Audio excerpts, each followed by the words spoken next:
Good morning बच्चों। आज हम पढ़ेंगे क्लास 8 का एक टॉपिक है साउंड। हिंदी में इसको ध्वनि के नाम से जाना जाता है। तो सबसे पहले हम जानेंगे कि साउंड या ध्वनि होती क्या है।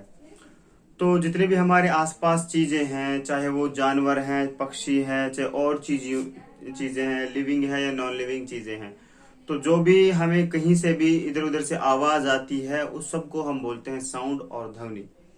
तो ये होती है हमारी ध्वनि। लेकिन हम सब जानते हैं कि ध्वनि क्या होती है, आवाज क्या होती है, लेकिन ध्वनि उत्पन्न कैसे होती है, बात जानने की ये है कि ध्वनि उत्पन्न कैसे होती है, साउंड कैसे बनता है।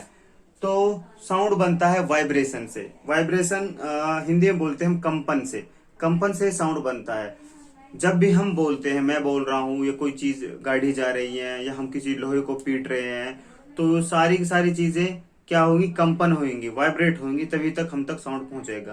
तो सबसे पहले होता क्या है, अगर मैं बोल रहा हूँ तो मेरे जो आसपास चीजें हैं, जितने भी कण हैं, छोटे छोटे हैं या बड़े हैं, वो सारे कंपित होंगे। कंपित मतलब वाइब्रेट होंगे वो। तो वाइब्रेट वो अपने आप वाइब्रेट होकर तो दूसरे अपने आसपास की जो ऑब्जेक्ट्स हैं, जो बॉडीज रखी हुई हैं, उनको वाइब्रेट करेंगे। तो वाइब्रेशन के थ्रू हम तक आवाज पहुंचती है और वाइब्रेशन से ही कंपन बनता है, यानी कि सॉरी ध्वनि बनती है। फॉर एग्जाम्पल हम एक छोटा सा एक एग्जाम्पल ले लेते हैं, जैसे स्कूल की घंटी। स्कूल की घंटी जब हम बजाते हैं, जब तक उसको कोई बजा नहीं रहा है, जब तक वो शांत है, नहीं तो उसके अंदर वाइब्रेशन है, नहीं और कुछ है। तो जैसे हम उसको बजाना स्टार्ट करते हैं, तो अगर हम उसको टच करके या फिर अपना कान लगा करके फील करके देखें, तो वो एक्चुअली में वाइब्रेट करती है। और वाइब्रेट करती है उसी वजह से वो साउंड प्रोड्यूस करती है। फॉर एग्जाम्पल हम एक चीज ले लेते हैं छोटी सी।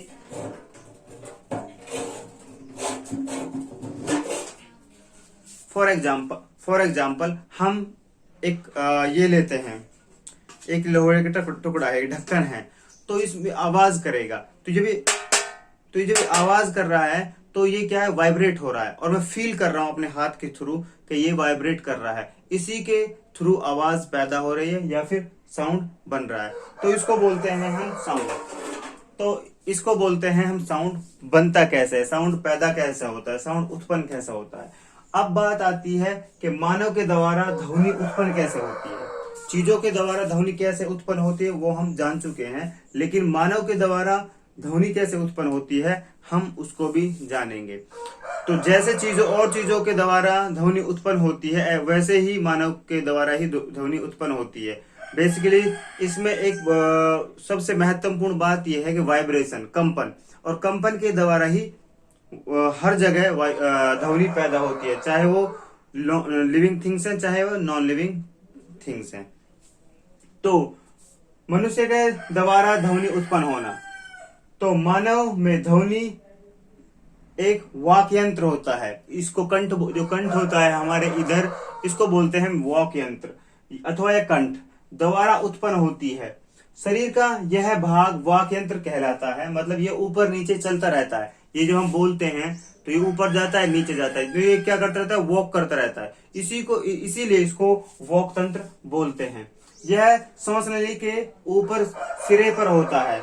वॉक यंत्र के आर पार दो वॉक तंतु होते हैं। इस प्रकार तनित होते हैं कि उसके बीच में वायु के निकलने के लिए संकीर्ण झिरी बनी होती है। अब ये जो वॉक तंतु हैं, जो ये हमारे पास वॉक यंत्र है, ये वाला कंठ, इसको हम वॉक यंत्र बोलते हैं।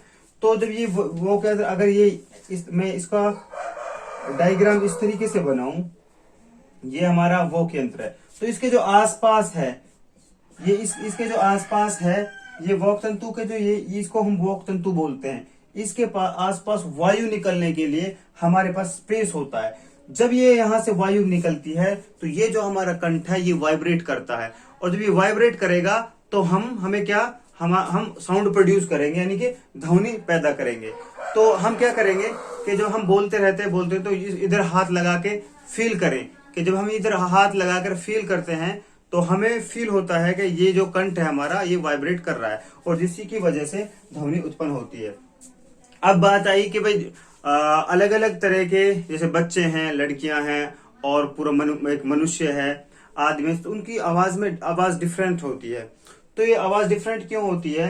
जो पुरुष का जो वाक तंतु है उसकी जो लंबाई होती है, जो पुरुष होते हैं 20 mm होती है, जो वाक तंतु होता है। वाक यंत्र नहीं, वाक यंत्र ये है हमारा, जिसको कंठ बोलते हैं। वाक तंतु ये हैं जो भी मैंने बताया, जहां से हवा यानी वायु पास होती है। तो इसकी जो लंबाई होती है 20 mm होती है, और जो महिला और जो बच्चों की होती है वो 15 mm की होती है। तो जितनी बड़ी जितना बड़ा हमारा वॉक तंतु होगा उतनी ही भारी और हैवी आवाज हमारी होगी। और बच्चों की और लड़कियों की वॉक तंतु की लंबाई कम होती है, इसी वजह से उनकी आवाज डिफरेंट होती है, पतली होती है बनिस्बत पुरुष के फीमेल से। तो ये था हमारा थोड़ा छोटा सा एक इंट्रोडक्शन कि ध्वनि क्या होती है, ध्वनि पैदा कैसे होती है, मनुष्य में ध्वनि कैसे पैदा होती है, और पुरुष और महिला की आवाज में डिफरेंस क्या होता है। तो हम पढ़ चुके हैं अभी जो साउंड है, साउंड क्या होता है, साउंड बनता कैसे है। साउंड हम डिस्कस कर चुके थे कि साउंड वाइब्रेशन से बनता है। हम डिस्कस कर चुके थे कि साउंड वाइब्रेशन से बनता है, और जब कोई चीज कंपन होती है या वाइब्रेट होती है तो साउंड बनता है। और साउंड जो चलता है वो वेव में चलता है, यानी कि वेव में इस तरह से साउंड चलता है। तो अभी हम जानेंगे कि साउंड को कितने भागों में बांटा गया है। तो सबसे पहला है आवृत्ति यानी कि फ्रीक्वेंसी के आधार पर तरंगों को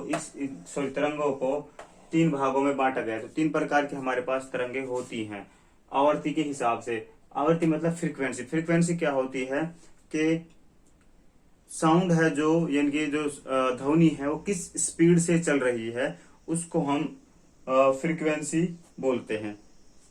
तो जो पहला है वो क्या है हमारे पास, जो फ्रीक्वेंसी चल रही है वो 0 हर्ट्ज से 20 हर्ट्ज तक चल रही है। तो इनको बोलते हैं हम, इस तरह की वेव को बोलते हैं हम इंफ्रासोनिक वेव। ये कौन सी वेव होती है? इंफ्रासोनिक वेव होती है। दूसरा क्या है, 20 हर्ट्ज से लेकर के 20,000 हर्ट्ज तक चलती है, तो इनको बोलते हैं हम ऑडिबल वेव। और तीसरे नंबर क्या है, 20,000 हर्ट्ज से लेकर के और उससे ऊपर चलती हैं, तो इनको बोलते हैं अल्ट्रासोनिक वेव। ओके, तो सबसे पहले हम इसकी बातें करें जो इंफ्रासोनिक वेव की। तो इंफ्रासोनिक वेव क्या होती है, बहुत ही लो फ्रीक्वेंसी होती है, और इसको हम ये ह्यूमंस बीइंग नहीं, कोई भी इसको नहीं सुन सकता है। तो इंफ्रासोनिक वेव बहुत लो इनकी फ्रीक्वेंसी होती है, जिसके कारण इसको हम सुन नहीं सकते हैं। जो ऑडिबल वेव होती हैं इनको इंसान आसानी से सुन सकते हैं, क्योंकि ये 20 से लेकर 20,000 हर्ट्ज तक की फ्रीक्वेंसी को इंसान सुन सकते हैं, ह्यूमन बींग्स सुन सकते हैं, इसलिए इनको ऑडिबल वेव बोला गया है। लास्ट क्या है हमारी, अल्ट्रासोनिक वेव। ये 20,000 हर्ट्ज से स्टार्ट होती हैं और उसके ऊपर चलती हैं, तो इनको मनुष्य सुन नहीं सकते हैं, लेकिन जैसे बिल्ली हैं, चमगादड़ हैं, तो ये चीजें, एनिमल्स, ये इनको सुन सकते हैं। तो ये है हमारे पास जो तरंगे हैं, जो उनको 3 भागों में जो बांटा गया है, कौन कौन से हैं। अगला है ध्वनि की चाल।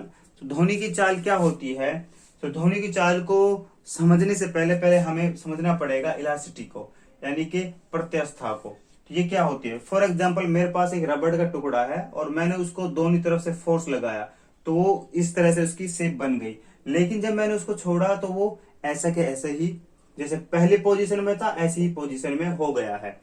तो ऐसे, क्योंकि मैंने जब प्रेशर लगा तो इसकी शेप पर प्रभाव पड़ा, तो प्रेशर लगाने से साउंड पर कोई प्रभाव नहीं पड़ता है। तो जो इंपॉर्टेंट पॉइंट क्या है इसका, कि जो सबसे ज्यादा जो साउंड प्रोड्यूस करता है, सबसे ज्यादा जो ध्वनि की चाल जिसमें होती है वो होती है ठोस में, उसके बाद होती है द्रव में, उसके बाद होती है गैस में। सबसे ज्यादा ध्वनि स्पीड से चलता है वो ठोस में चलता है, और द्रव में उससे कम, सबसे कम गैस में।